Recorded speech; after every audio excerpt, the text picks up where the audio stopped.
Bienvenidos, yo soy Bernardo Vargas y les agradezco mucho por acompañarme una vez más en política, economía y las mentiras que nos echan.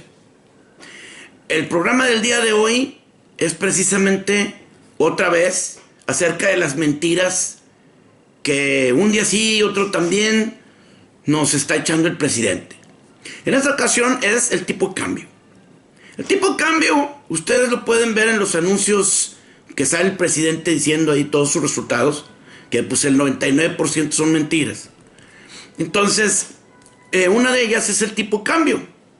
O sea, él dice que la economía va muy bien y que el tipo de cambio está muy bien y que es la mejor moneda del mundo, en resumen, ¿verdad?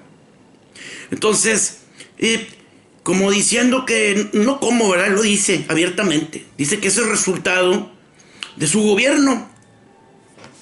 Y esa es una súper mentira. Por favor, no la crean. ¿Sí? Y ahí les va la explicación de por qué. Para que no se los chamaqueen, ni los espanten con el petate del muerto, ni les crean en todas esas mentirotas que les dicen. El tipo de cambio ya no se fija aquí en México. Por muchos años, después del gobierno de Zedillo, se eligió tener un esquema de libre flotación. Y el Banco de México es el que en determinado momento puede coadyuvar, es decir, influenciar con alguna acción el que suba o baje. Pero prácticamente, inclusive hasta para el Banco de México, es imposible. El principal indicador con el que trabaja el Banco de México para el que trabaja el Banco de México es para controlar la inflación. El Banco de México controla las tasas con las que se les presta a los bancos, y en función de esa tasa de referencia los bancos prestan, ¿sí? Entonces, a tasas más grandes, pues se supone que en determinado momento puede subir la inflación. Entonces, por eso el Banco de México regula la inflación. Pero el tipo de cambio es libre flotación. ¿Eso qué quiere decir? Así en términos prácticos para la gente de todos los días. Que andamos en la calle y no nos preocupamos por cosas políticas y nos vale queso, ¿verdad? Todo eso, ¿no? Pero debemos de tener un mínimo entendimiento. Entonces, imagínense que ustedes tienen un puesto en el mercado y venden huevo.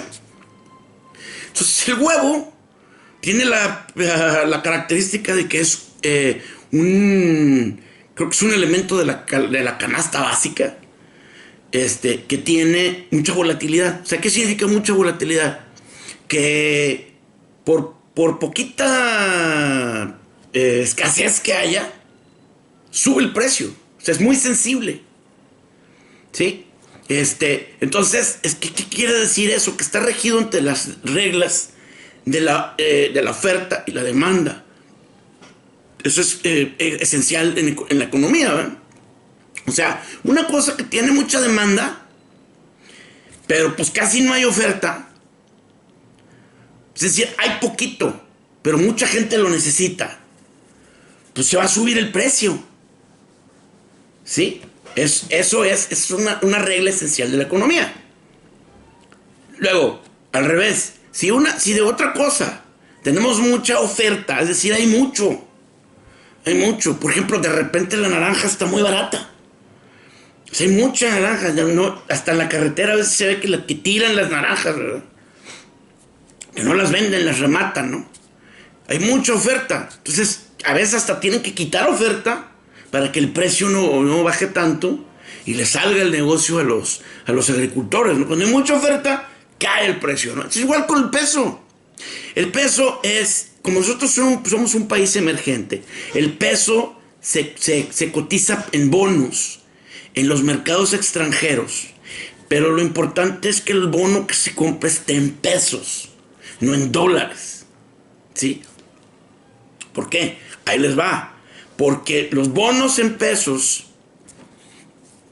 aquí ahorita, por ejemplo, lo que viene siendo el CETE, lo están pagando arriba del 10%, a 30 días.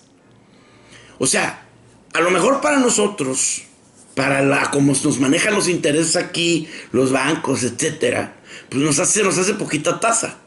Pero para los inversionistas extranjeros, pues es una tasa maravillosa. Porque en Estados Unidos pueden conseguir tasas ahorita, inclusive en que haya inflación, 4 o 5% máximo. Y aquí la consigues a un año en el 11%. ¿Sí? Entonces, caray, muy bien. Pero entonces, ¿por qué? ¿Qué tiene que ver eso con el tipo de cambio? Ahí les va.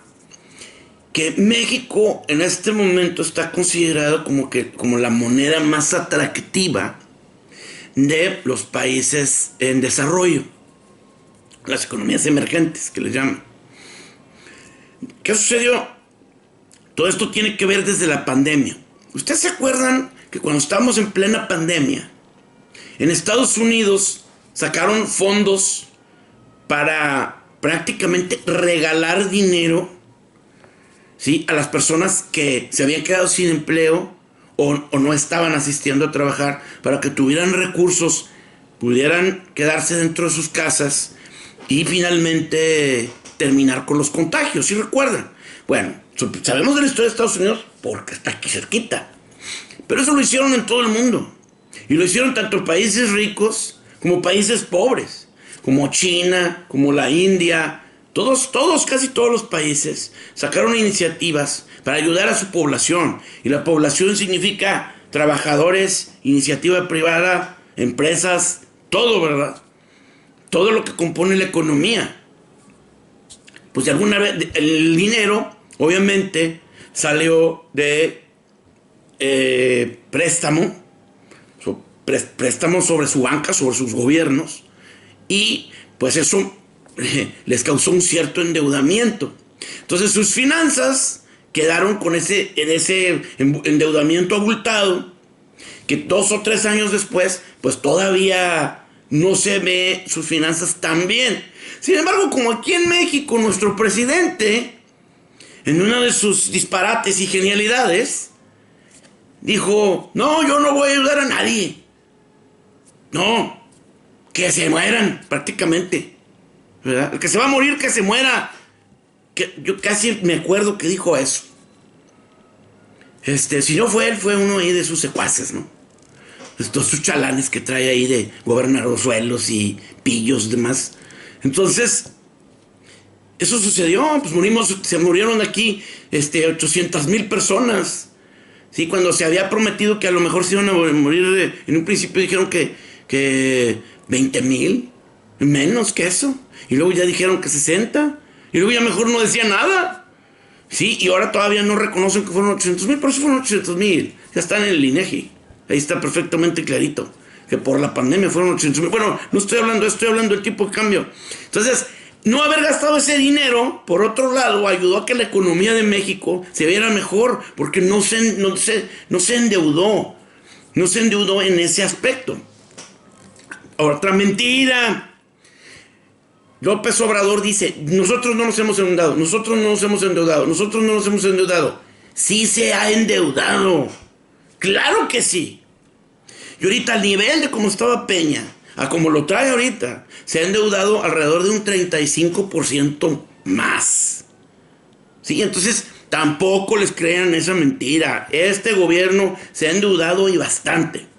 Lo único que, como los gobiernos anteriores habían hecho muy bien el trabajo de casi no endeudarse, ¿sí?, hay un límite que las economías respetan como un límite de seguridad para el endeudamiento de los países, que es que el límite de endeudamiento esté al menos del 50% del PIB.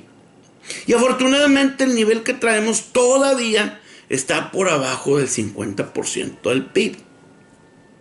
Entonces, eso también se ve muy bien. Entonces, otra cosa que también ayudó fue que muchas economías emergentes, es que es una cosa multifactorial, ¿sí? Pero ya escuchando varios programas, viendo varias investigaciones que han hecho, estas son las razones por las cuales el tipo de cambio se ha mantenido fuerte, ¿sí? La gente está invirtiendo aquí, pero son inversiones en bonos, no es inversión extranjera de la que realmente se contabiliza como un logro para el gobierno en inversión extranjera. Esta inversión extranjera es volátil, pero le ayuda el tipo de cambio. Entonces, se ha beneficiado porque el que va a invertir en México pues también voltea a ver otras economías de América Latina o de la región. Sin embargo, pues el resto de las economías de América Latina pues están fregadas, ¿no? Chile están haciendo una constitución nueva. Allá en Bolivia pues no acaban de cambiar los gobiernos y al otro lo corrieron y luego, por ejemplo, ahorita Petro pues ya le encontraron que apenas lleva un año y ya un escándalo de corrupción. Luego Ecuador pues ahí andan matando candidatos. El gobierno de Lula pues ante el cambio del anterior con el tipo el tipo de su gobierno más central, pues la verdad es que no le están confiando mucho. Entonces, la economía, otra vez repitiendo, eso ha ayudado a que la economía de México se vea sólida y como un buen punto para invertir. Principalmente la tasa de interés de 11%. Eso es lo que está matando. Sí, y que aunque ven que el gobierno de México tiene ciertos problemas, aún lo ven suficientemente sólido, pues invierten en bonos de 30 días. Rapidísimo se salen. Sí, pero con que venga una desbandada grande, ahí les van los riesgos. Eso es porque, estas son las razones de por qué está el tipo de cambio bajo. Por todo esto, ¿sí? Les expliqué. ¿Por qué puede cambiar? ¿Por qué puede venir una debacle? O solo una devaluación que nos lleve hasta 22, 23 pesos. Es un rebote. Se puede, porque todo depende de la oferta y de la demanda y de condiciones externas. Entonces, una condición que puede afectar. Ahora, si el gobierno comete errores, pues eso eventualmente también va a afectar el tipo de cambio. Entonces, si el gobierno sigue atrayendo deuda de Pemex o sigue con esa idea de atraer deuda de Pemex y volverla parte de la deuda soberana de México, eso puede afectar el tipo de cambio, porque las tasas de interés que le van a dar a México para su deuda van a subir por el riesgo que aumenta, ¿sí? Entonces eso va a afectar la inflación, ¿sí? Entonces eso puede causar un descontrol y el inversionista puede pensar, me pueden pagar mejor, así, pero a lo mejor no te pagan, porque esa deuda de Pemex ya es prácticamente impagable. O sea, se va a pagar, ahí lo van pagando, ¿no? Pero nunca se va a acabar de pagar, ahí va a estar. Entonces, mientras no cometan un error grave y que ya solucionen eso, y no andarle metiendo de la deuda de Pemex para la deuda del gobierno, pues esa parte va a estar estable. Otro problema grave, pues obviamente todas las quejas que está poniendo de las reclamaciones que está poniendo el gobierno de Estados Unidos y de Canadá, el TLC. O sea, ya en este momento van 5 casos, ¿sí? Y entonces, de acuerdo a los expertos en economía, saben que cuando se abre un caso, el país que abre el caso no lo abre si no tiene 100% de posibilidades de ganar. Entonces, eso de lo del maíz, del maíz amarillo y el maíz está perdidísimo. Para empezar, ¿verdad? Y así están todas. Otro riesgo muy importante es la falta de certeza legal que se le ha dado a las empresas. O sea, esa política que tomó el gobierno, de estando la reforma energética establecida en la Constitución como parte de las leyes y dentro del TLC, y que haya salido el gobierno de AMLO a decir que no iba a respetar y tratar de hacer una modificación en la Constitución sin siquiera sentarse a negociar con los inversionistas. Causó una imagen de México terrible. De hecho, toda esa inversión extranjera en energías limpias se retiró. Es otra cosa. O sea, realmente México no ha captado más que casos muy excepcionales como el de Tesla, por ejemplo, inversión nueva. La inversión extranjera que reporta la Secretaría de Hacienda, la mayor parte, 60-70%, son reinversiones de las compañías extranjeras que ya existen aquí. Es decir, por ejemplo, Ford necesita, a lo mejor por decir 100 millones al año.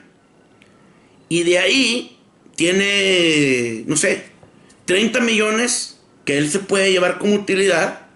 Y él dice, no, simplemente en lugar de pedir dinero, yo me quedo con ese dinero aquí, me lo llevo de utilidad a inversión y reinvierto aquí en México. Entonces muchas compañías hacen eso y se llevan una cantidad de utilidades menor, y bueno, pues ellos ya tienen su administración de cómo pagan sus impuestos, pero eso es lo que reportan esas compañías como inversión. Es una reinversión, y en muchos son de sus utilidades. Si esto es, por eso es local, o sea, no es inversión nueva. También ahí no explican bien y pues nos juegan el dedo en la boca, ¿verdad? Ay, no, sí hay mucha inversión. Claro que no, es puras mentiras. Si este gobierno se ha dedicado a espantar la inversión, ¿no se acuerdan de la cervecería que iban a poner en Mexicali? Lo espantó. Ahí inventaron una patraña de que con una encuesta, como les encanta, ¿verdad?, de 30,000 personas, obviamente puro ahí, chairo de la nación. Y ahí todos votaron porque no, y la pobre cervecería, pobre, pues porque perdieron como 10 millones de dólares de inversión, que ya no pudieron recuperar. Una cosa así. Fue una cosa tremenda. Y eso, aquí pensamos en México que en el extranjero no saben. Claro que saben. Claro que saben. Entonces, esos son elementos fuertes de preocupación. O sea, ya que realmente el gobierno se dedica a hacer su trabajo, que promueva la inversión, que promueva la iniciativa privada, y es muy probable que el tipo de cambio se mantenga así. Otra cosa que nos puede afectar mucho en el 2024 es Trump. Si Trump resulta elegido, recuerden, Trump un día sí y otro también nos agarraba de piñata a México. Y Trump logró que el tipo de cambio subiera hasta 23, cuando amenazó poner tarifas a un montón de cosas de la industria automotriz. Hocicón, como dicen, pájaro nalgón, lo cumplirá o no, pues en lo que sí o lo que no afectó el tipo de cambio y nos perjudicó a todos y perjudicó a la economía. Entonces, mucho cuidado. O sea, hay que prepararse para eso. En 2024 vamos a tener mucho riesgo, porque son las elecciones, ¿sí? O sea, vamos a ver qué tipo de gobierno nos va a tocar, y si vamos a tener otra vez otros 6 años de tragedia. Entonces, a este país sí ya se lo cargó el payaso. O vamos a poder cambiar de gobierno y ahora sí empezar a mejorar todo el desastre que estos están dejando, ¿verdad? Y luego, pues, Dios no lo quiera, que no vaya a quedar Trump. Pero bueno, eso es, recuerden, política, economía y las mentiras que nos echamos. Y este programa se llamó Tipo de Cambio, otra vez, puras mentiras. Muchísimas gracias, los espero para la próxima. Hasta luego.